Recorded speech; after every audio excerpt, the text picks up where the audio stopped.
Doctor, when many people think about their skin, they think about what goes on their skin. There's so many topical things that we can put on there, but a lot of that gets absorbed as well. I don't think many people think about that. How important is that to think that way when you're putting things on your skin?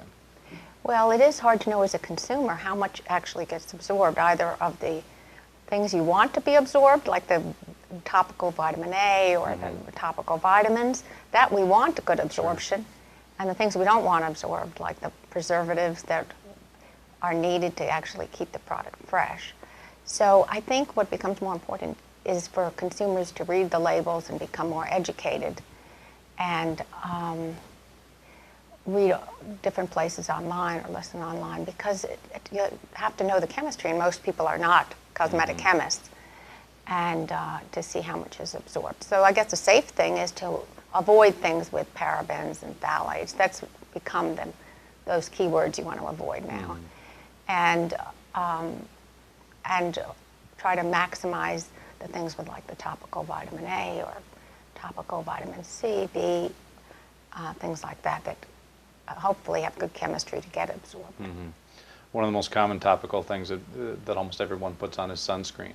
Right. Is it generally good to use? What's the risk reward versus using, sunscreen and not? Well, I favor sunscreen. I mean, I like the zinc oxide and the other pastes that are more of a physical barrier.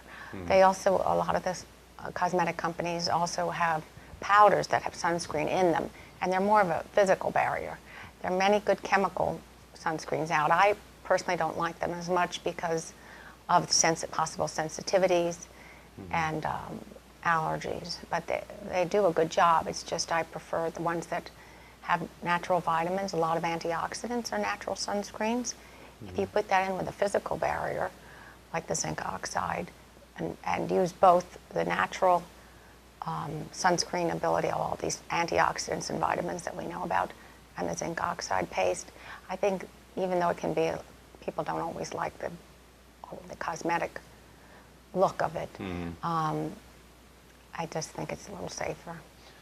What about getting your vitamin D through sunlight too? Many doctors say that that's the best way to do that. If we're blocking it, is there a concern there? Well, I think it may minimize it a little bit, but there was a recent study that said that vitamin D from age 20 to 70, you lose like 75% of your vitamin D that your body can absorb and metabolize. So you're going to need vitamin D supplements anyway. The body can't make vitamin D on its own.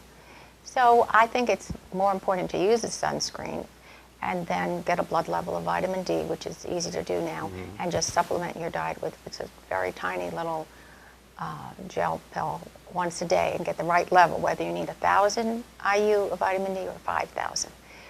And protect yourself against getting much more, very dangerous melanoma, which is, that's much more life-threatening than